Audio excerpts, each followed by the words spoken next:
This is the BBC. This podcast is supported by advertising outside the UK.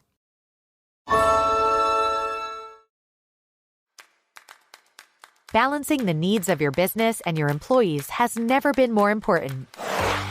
Do both with Concur Expense. Speed up your finance processes, ensure compliance, and pay your employees on time when you automate your expenses. And with a handy mobile app, your teams can work from anywhere while focusing on what matters most, the bottom line. Move your business forward with SAP Concur Solutions. Visit concur.com to learn more. This episode of the food programme is a celebration of street food, takeaways and small eateries. I hope it's a feast for your ears.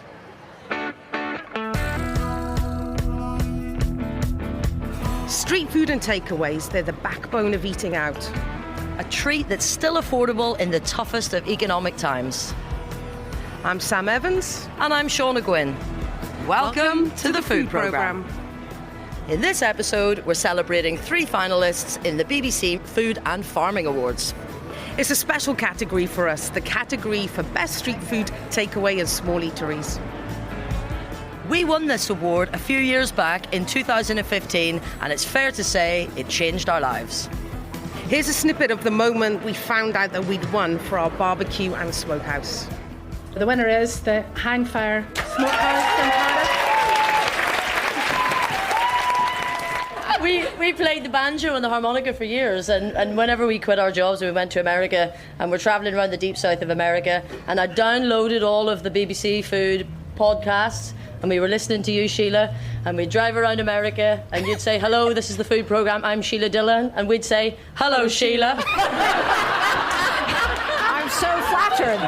Wow. We felt like it couldn't start unless we'd said, hello, Sheila. But on a serious point, though, driving around Texas, learning how to do this slow and low style barbecue, and we were listening to the food programmes on the podcast thinking, wouldn't it be mental if one day that was us, and we're here.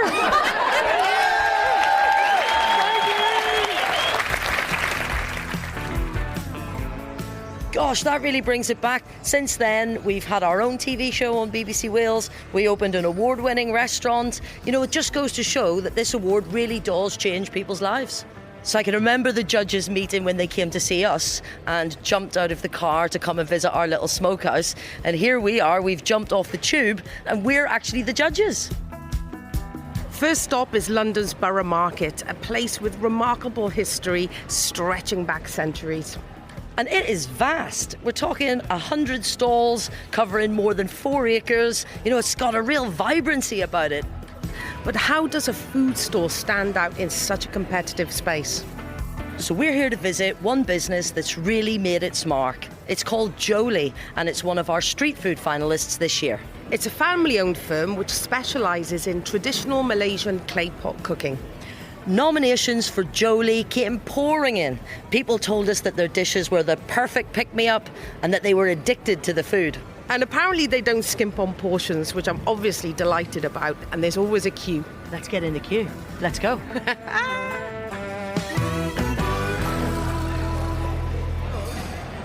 5 chicken gyoza? Yeah, sure. 5 chicken gyoza for the lady. Joli. 5 chicken gyoza. So here we are at Joli, and look at the queue. I can see these amazing big clay pots. So let's have a look what's on the menu.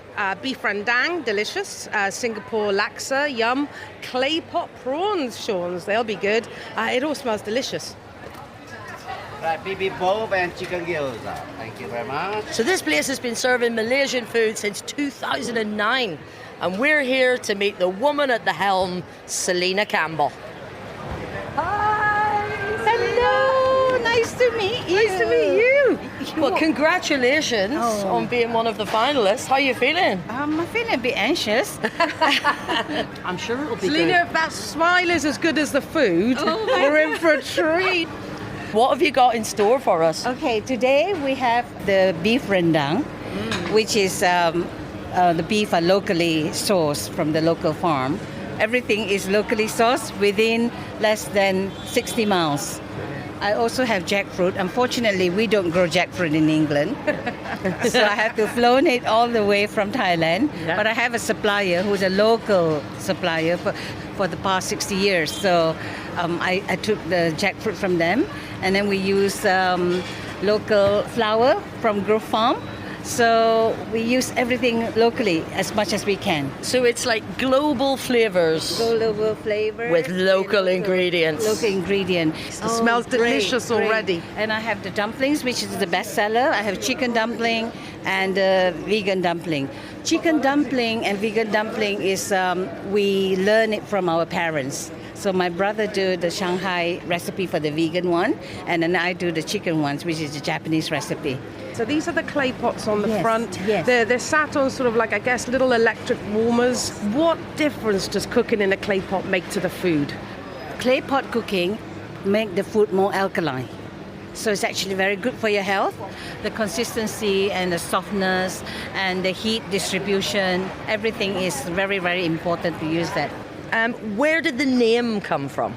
Joli in my, I'm actually Peranakan, which is mixture of a Malay and Chinese. Like in my language, when my grandmother, somebody cooked something nice and she ate it and said, oh my God, it's Joli. She said something like that, yeah. So when you eat my food, you're happy, yes. So you wanted noodle with chicken or prawn? Is this a family affair? My brother, Michael, he runs the bar market stand for me 6 days here every week. I do all the cooking and with the help of other staff. And we usually have 3 staff on a weekday, and a weekend we have 5 staff.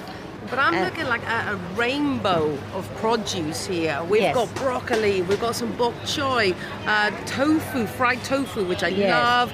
And then I can see the beef rendang, massive, big chunks. Big chunk. Look at the size on that. That's very generous. And then what's in the other pot, Michael? This one is the vegan. It's a jackfruit rendang. Oh, look at that Jackfruit, jackfruit. young jackfruit. The taste is wonderful, and I use 11 kind of spices in there to cook it, and it's slow cook. It takes 5 hours in a clay pot. That's our signature dish. Jesse beef, look at tampuk beef. Oh my Lord, look at that. Shall we mix with some jackfruit to try? Sure, yeah. Good idea. With tampuk. Liao. They've done a little cheeky mix for us. So we've got some jackfruit in there, and we've got those big, fat, gorgeous pieces of beef. And it comes with this little salad. This is my first taste of a Malaysian clay pot rendang curry. Yes. I'm going in. Here we go. Oh, lovely. The brisket is so soft. And listen, I know my brisket. It's absolutely delicious. It's great. It tastes absolutely amazing. No, I'm not giving it to you, Sam. You're going to have to go and get your own. Selena, can you tell her she won't share with me? Okay, you can taste it. This is the young jackfruit? Yeah, the young jackfruit. Why is it important to use young jackfruit? Because it doesn't have the starch. It's not too much fiber on it, you know. Oh my gosh, that jackfruit. Yeah, okay, this is probably the only time I'm going to say this. Yes. That jackfruit is incredible. Thank you so much. And people say, oh, I don't like jackfruit. I say, come, try first. My jackfruit is different. I make it to a patty. I use tapioca, corn, and just a little bit of plain flour. And it's got a great mouthfeel. It's got great texture. Next, please. Can I help?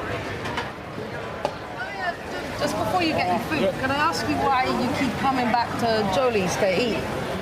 The beef rendang is exceptional. Yeah, it's fantastic. It's very tasty. Yeah, I also enjoy the gyoza. I sometimes get that as well. Have you had jackfruit like that before? It's in like a little patty? No, I haven't. And this looks amazing. Yeah, I love that. It's delicious. Oh, once, sometimes twice a week. Beef rendang, delicious. It's just the nicest thing in the whole place. I just love it. Staff are amazing. So veggie and grass noodle, that's it, yeah? You're obviously got a really loyal following. Yes, I must say, because, you know, yes, you want to make money. Everybody here to make money, okay? But then I feel that if I give the right food and delicious food to my customer, they will come and the money will follow later. And I kept telling my customers, I only cook the food for people who I love. much. I hope to continue to be of service, you know, because I'm not young anymore. I just turned 58. Wow. Yes, I just turned 58 and I said, oh, how many more years I can do this, you know? My mom said, 30 years you can. Okay. I need to be eating more food from a clay pot if you look this good at 58. Yes. Because street food, it can be very physically demanding. Yes, it is. And very exhausting. Yes. How do you keep your energy up? Oh, you know, passion and love. I think it's passion.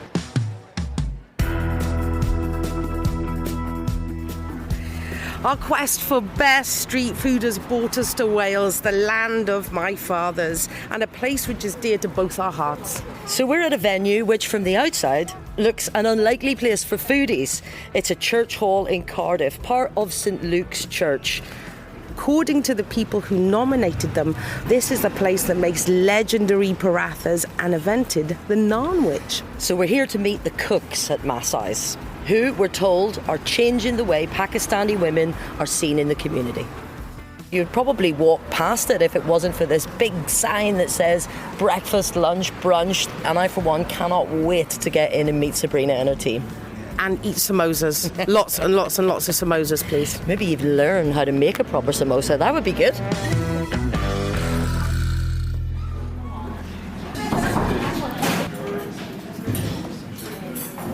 So it's very much a church on the outside, but when you come in, it feels like I'm walking into a little cafe in Pakistan. We've got all of these beautiful textures and colours. This menu looks great. We've got some classics on here. We've got paneer. We've got keema aloo, which is one of my most favourite things. So that's like the minced lamb with potatoes. But they serve it with, look at this, chutney and cheesy matchstick chips. I mean, it's kind of a creative take on it, isn't it? It's like, but this is proper Cardiff as well. The fact that there's some cheesy chips on the menu. This is it, and here they come. This is exactly what I have been waiting for. I've been dreaming about this, Sabrina. Samosa time. Samosa time. Are you doing the samosa dance? I'm happy doing my samosa dance. There's plenty more. I'm Sabrina Khan. I'm the owner of Maasi's. These are mince. These were made fresh yesterday. Wow. My mother's recipe. What's the key to making a really good samosa? You've got to let the flavour of the lamb be centre stage. Not too many spices. This is a labour of love. We make 2 chapatis on top of each other. We roll it out and then we get 4 samosas, 8 in total. Mm-hmm. The samosas are a really important part of your business because Absolutely. This is where it all started. This is our beginning. So we were doing markets. We were selling out within a couple of hours. So we came here. Why did you start making these samosas? What was the inspiration? I've always cooked. My stress release is cooking. I'm a teacher by trade. So when I was teaching, I would come home and cook and then feed all my colleagues to take into work the next day. Started making the samosas during lockdown. And then we came here because we couldn't sustain making that volume at home. Saw the kitchens and said, can we rent kitchens 2 days a week? And the church said, would you like to run the cafe? How did you staff this place? I knew I wanted to offer an opportunity to Pakistani women. A lot of women don't have that opportunity and the barriers that they face. The main one being a language barrier, confidence. So this was kind of a little bit of a stepping stone for them. So I knew I wanted Pakistani women purely because they know the food. The first question I ask anybody coming, walking through the door saying, have you got any jobs going, is can you make a paratha? Well, I mean, and then what impact do you think working here has had on their lives? Huge. For Nazia, it's built up her confidence, and slowly she's come out of a shell. So you've got quite specific opening hours, and really those opening hours reflect the team that you have. How do you make a business work whenever you're so focused on the staff? Staff are the business. If I didn't have the staff, I wouldn't have a business. So I specifically wanted opening hours that would allow them to still come to work. So they drop their children off at school, and then they come to work. They leave when it's time to pick up the children. Our main trade is lunchtime, so we do make it work, and then we supplement by doing the curry clubs. We do that twice a month. So we just had a great chat with Sabrina, and now we have the privilege of going into the kitchen and we're going to meet some of the cooks. We're going to do a keema sandwich. Namaste! So how long have you worked for Sabrina? Just 3 weeks ago. And how are you finding it? Yeah. I know, कैसे मैं क्या कहूँ मैं? No, yeah, I like it. I like to work with her. She is so nice. We're a family. Yeah. So these are parathas. This is paratha queen. The paratha queen. This is a tava, so this huge, almost like flat pan, and it is smoking hot. Yes. That's what they're going to get cooked on. Yes. Oh, you can see that cooking. It's puffing up. And look at that, just a few seconds. I could watch this all day. This is absolutely mesmerizing. So it's gone from this white disc that sort of sat there. Now all the air is filling up. And I absolutely love how calm and relaxed this kitchen is. This one has got a calm energy. Yes. Nazia's energy is calm. Nazia, this is Nazia Khan. Say hello. Hello. How long have you been here, Nazia? Nearly 2 years. Nearly. Do you like it? Yeah, I love it. And I can see the most vibrant, delicious chicken curry here. Is that your specialty, Nazia? Yeah, I love chicken. It looks Is great. it 2 chicken naanwich for takeaway? Wonderful. Okay. Just grab it a plate. Keema aloo naanwich. Yes. Oh, this is the one I was really excited about. Look at that. The naanwich looks absolutely amazing. This is a brilliant invention. It is. So we didn't want a sandwich. Yeah. We wanted a naanwich. On the bottom, you've got that beautiful fluffy naan bread. Hang on, there's a pickle tray coming over. Oh my gosh, a thali! I thought it was a big one.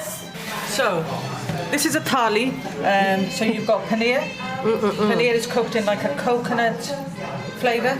This is gobi aloo, lots and lots and lots of ginger. Love, love, love. This is our chicken. This is our homemade chutney. Thank you so much. You're very welcome. This is incredible. Right, let's tuck in. And the music playing, and this dancing on my tongue. Oh my gosh, I feel like I'm on holiday. Really deliciously spiced lamb onto a really pillowy, soft naan bread. I love how crunchy the little matchstick chips are. So I just have a little moment to myself here. I can taste the love. So, Sabrina, it's an incredibly brave decision for you to have quit your career and used your own personal savings to set this up. Why?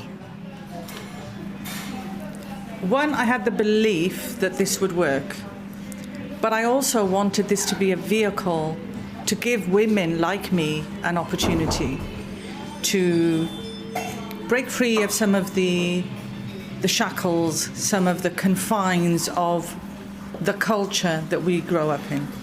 So from my own personal experience, I had an arranged marriage. I was taken out of school at 15. I was married at 16. I left my husband and I had my daughter. By the age of 20, I was a divorced single mum. And I went back into education. I went to university. I worked while I went to university. And I had a friendship with a friend of the family. And she encouraged me. And if it wasn't for her, I don't think I would be where I am today. And it's that belief and that friendship and that confidence that I want to give to the women that come here. It's cultural norms that keep women in their place, shackled to the kitchen sink and controlled by the men in their family. And it's changing. It's not the same across the board. It is changing. But that change has to come from self-belief and confidence. And that is what I want to do. That is what Maasi's is about. But you're part of that change, Sabrina, I think. I think this cafe is part of that change.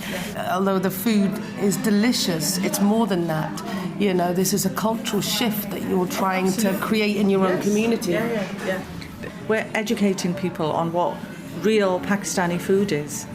And this should be celebrated, which is why I wanted women in my kitchen, because we know this food. We make it with love, and you can see that, you can feel that in our food.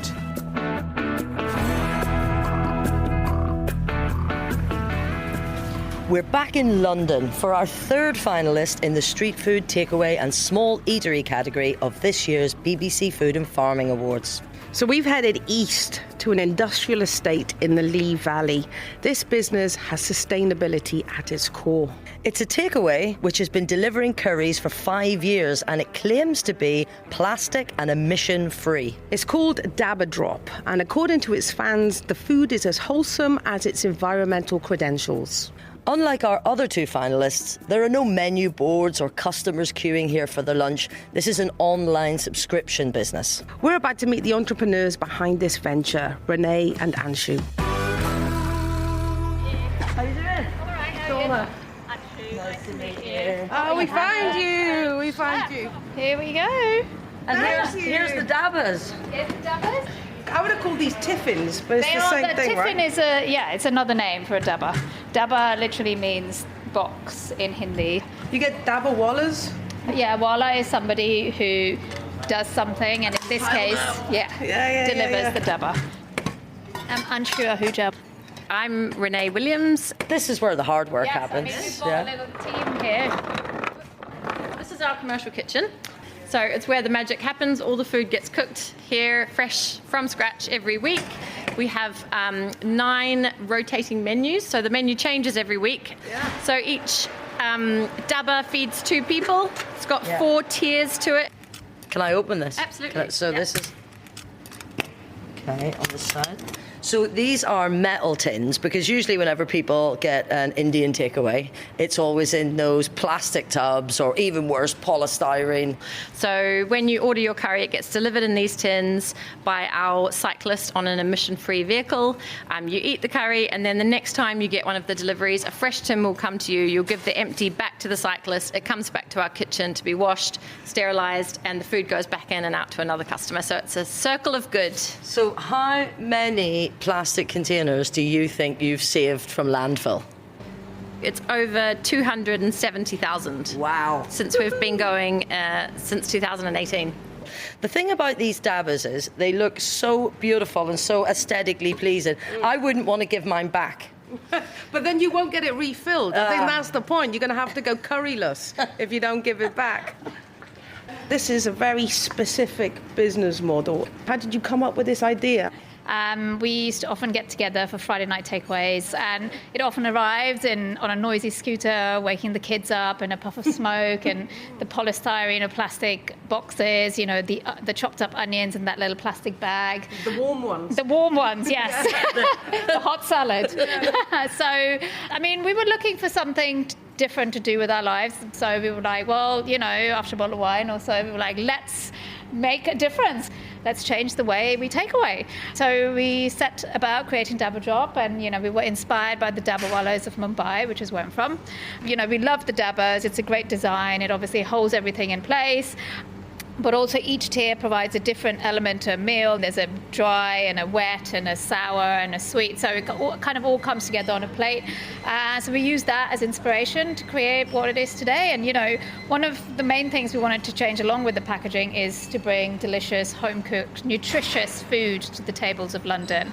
Tonight, there are 1,200 people sitting down to eat the exact same meal, sort of like a large communal table, everyone eating together. I've got goosebumps just talking about it. It's a cute little thing, which kind of is a pinch me moment, that we're both really proud of. So this is how the customer gets it? Yes, that's right. Yeah. But we've heated it up, so normally you would get it cold. Oh my goodness, I love this. So you're wrapping it up in this beautifully bright orange piece of cloth. Yes, so all customers will get it in a different coloured cloth every time. We reuse the cloth as well. And I love the way it engages the customer in the process as well. Yeah, we wanted to make it a bit more theatrical. This is more of a theatre experience. You want to set the table. You've got the coloured cloths to make it look gorgeous. Yeah. You light a candle. You pour a glass of wine. It becomes a routine. Experiential. Exactly. Can I open one of these cloths and have the experience? Okay, you haven't double knotted it, all right? Look how cute that is. I love it. And then the cute pop of the tin. Yeah, that's right. There we go. Oh. Okay, and then I'm just going to have a little smell of what's in here. Whoa, that looks... Oh, it's like crispy potatoes. So this is like an aloo with... Green beans and peas, aloo. This looks good. Ooh, what's this? Korma. So golden roasted cauliflower, turmeric, coconut milk, cashew nuts. And then we've got black dal, and then some jeera rice, which is cumin rice. This korma is incredible. I can't believe you've made this for 1,200 people. This feels like home cooking. No, good. So good, girls. Fill your boots. No waste. Zero waste. We were pioneering zero waste before it was even important. And now we're pioneering zero waistline. So. When you were deciding on designing the menus, did you specifically go for plant-based food, and why? Well, actually, when we started, we were vegetarian, but we wanted it to be, led by plants and veggies. We were inspired by some of the cooking of my family in South Asia, my mum, my gran. So the thing that Sam and I were most impressed with was actually your business model. Tell us a little bit about how that works. So yeah, it's a subscription business. As a customer, you go onto our website, so you can either choose to get a delivery every week or every fortnight. You choose your day of delivery. At the moment, we're delivering Wednesday, Thursday, and Friday. And then you sit back, relax. Everything arrives chilled and ready for you to pop in the oven, heat, and enjoy. What sort of price is this compared to a takeaway that you would just get on the high street? Okay, so one of our dabbas, which feeds 2 people, is £30. That includes delivery. And that's very, very competitive. The mission, it's planet over profit. We want more people to order plastic-free takeaways.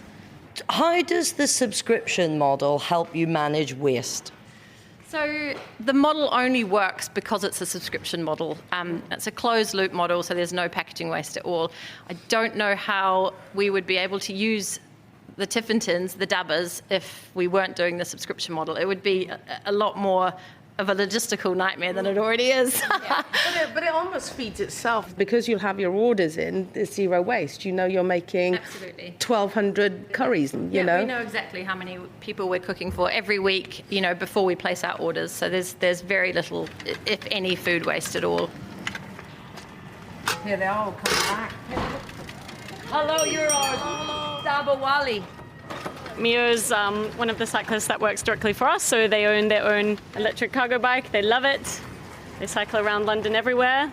With the music loud. With the music loud and the cool clothes. Here, you look like a superhero on that bike, saving us from terrible takeaways. So what's the plan for these dabbas? I'm returning these, and I have another afternoon round. Yeah. Have a go on your bike? Yeah, why not? As soon as you push on the pedal, the motor is gonna kick in. Okay. That's gonna give you a push. Okay. Right, here we go. Flippin' heck! As soon as you push on the pedal. And how many dabbas can you deliver on this? 40. 40. Yeah, 40 tiffins you can fit on that bike. But you see, you are pedaling it. Hey! Right, see you next week, girls! The food programme was presented by Sam Evans and Shauna Guinn. The producer was Rebecca Rooney. The winners of the 2023 BBC Food and Farming Awards will be announced at the end of October. This message is brought to you by Maker's Mark. Hi, I'm Michelle Norris, host of the brand new podcast, Your Mama's Kitchen. I'm so excited to partner with Maker's Mark because just like our show, Makers believes in celebrating the people who have inspired us to pursue our passions. And now, thanks to the Maker's Mark personalized label program, you can create a custom label to celebrate those special loved ones with their own unique Maker's Mark label. And best of all, the label program is free. Go to makersmarkpersonalized.com to order your personalized label today. You must be 21 or older. Labels currently available for 750 milliliter bottles only. Bottle must be purchased separately. Maker's Mark makes their bourbon carefully, so please enjoy it that way. Maker's Mark Kentucky Straight Bourbon Whiskey, 45% alcohol by volume. Copyright 2023 Maker's Mark Distillery Incorporated, Loretto, Kentucky.